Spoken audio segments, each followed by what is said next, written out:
अरब के एक शहर में एक सुनारन रहा करती थी जिसका सिर्फ एक ही लड़का था।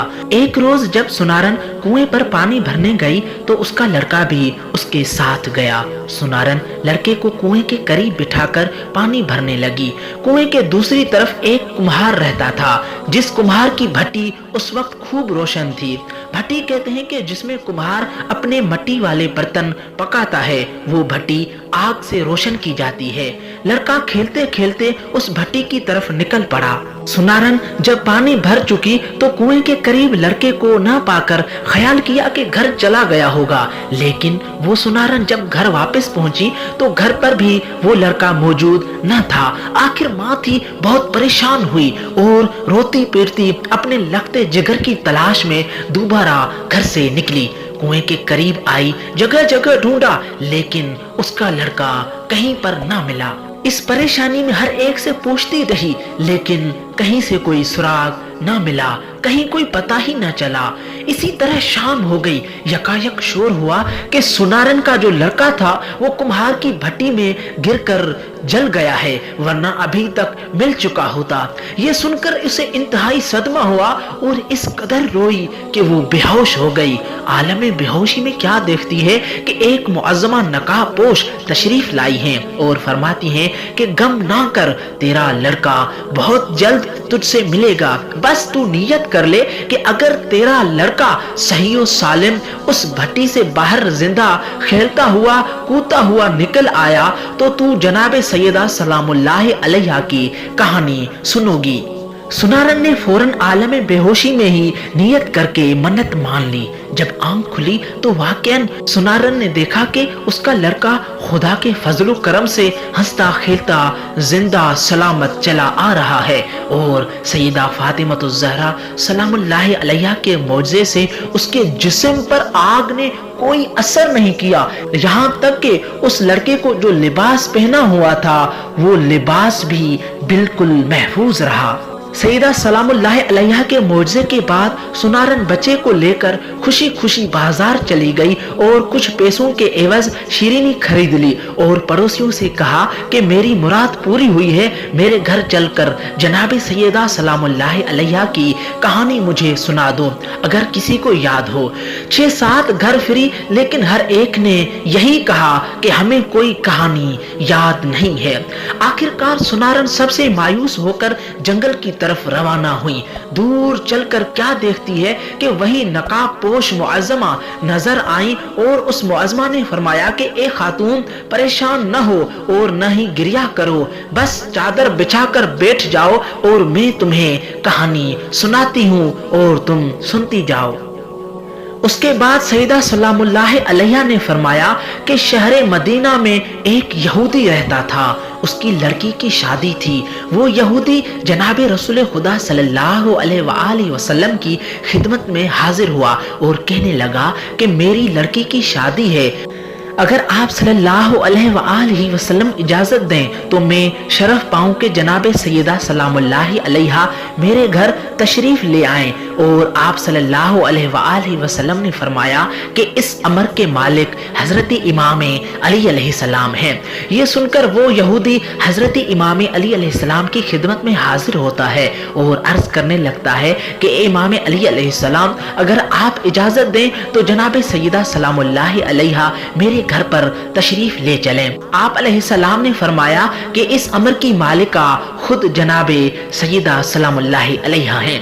उसके बाद यहूदी ने जनाबे सईदा के दरवाजे पर आवाज दी कि ए बिनते रसूल, ए रसूल की लखते जिगर, मेरी लड़की की शादी है, अगर आप तशरीफ ले चलें तो मेरी इज्जत बढ़ जाएगी।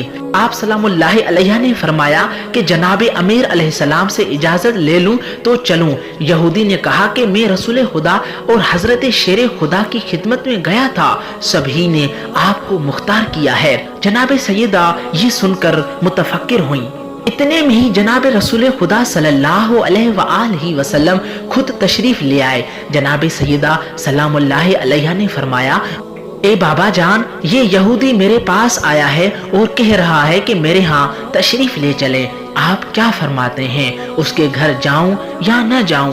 آپ صلی اللہ علیہ وآلہ وسلم نے فرمایا کہ اے میری لخت جگر، آپ کو اختیار ہے۔ جناب سیدہ نے اس کے بعد عرض کیا، بابا جان آپ کی سخت توہین ہوگی، کیونکہ ان کی عورتیں عمدہ اور نفیس لباس و زیورات سے مزین ہوں گی، لیکن میرے پاس کوئی ایسا لباس نہیں ہے۔ جو لباس ہیں تو ان پر ہر جگہ پیوند لگے ہوئے ہیں۔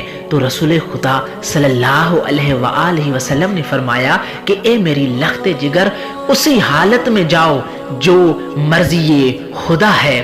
بس اس کے بعد جناب سیدہ جانے کو تیار ہو گئیں۔ جناب سیدہ سلام اللہ علیہ اپنے گھر کے دروازے تک ہی نہ پہنچی تھی کہ حوران جنت آسمان سے نازل ہوئیں اور جناب سیدہ سلام اللہ علیہ کو زیورات سے آراستہ کیا اور اپنا جلوس لے کر جناب سیدہ کو روانہ کیا۔ کچھ حوریں سیدہ سلام اللہ علیہ کے دائیں اور کچھ بائیں اور کچھ پیچھے اور کچھ آگے روانہ ہوئی۔ اس شان سے جناب سیدہ سلام اللہ علیہ کی سواری یہودی کے مکان پر پہنچی۔ جو ہی آپ سلام اللہ علیہ اس یہودی کے مکان پر پہنچی تو تمام مکان آپ کے نور سے روشن ہو گیا اور ایسی خوشبو پھیلی کہ دور دور تک خوشبو محسوس ہونے لگی۔ یہ تجمل، یہ وقار دیکھ کر یہودی تمام عورتیں بے ہوش ہو گئیں۔ تھوڑی دیر کے بعد سب کو ہوش آ گیا، مگر دلہن ابھی تک ہوش میں نہ آئی۔ لاکھ تدبیریں کی مگر سب بے سود ثابت ہوئیں اور وہ دلہن ہوش میں نہ آئی۔ دیکھا گیا تو معلوم ہوا کہ اس کا روح نکل چکا ہے۔ اس کے بعد جو مکان شادی کا تھا وہ مکان ماتم کا بن گیا۔ اس کے بعد جناب سیدہ سلام اللہ علیہ کو یہ دیکھ کر بہت تشویش ہوئی اور فرمایا کہ اطمینان رکھیے، ابھی ہوش آ جاتا ہے۔ اس کے بعد آپ نے فوراً 2 رکعت نماز ادا کی اور دعا کے لیے آسمان کی طرف ہاتھ بلند کیے اور کہا کہ اے میرے معبود، میں بنت رسول ہوں۔ اے میرے معبود برحق، میں تیرے رسول کی بیٹی ہوں، میری عزت تیرے ہاتھ میں ہے۔ تمام لوگ یہی کہیں گے کہ سیدہ کے آتے ہی دلہن ختم ہو گئی، خانہ شادی خانہ غم بن گیا۔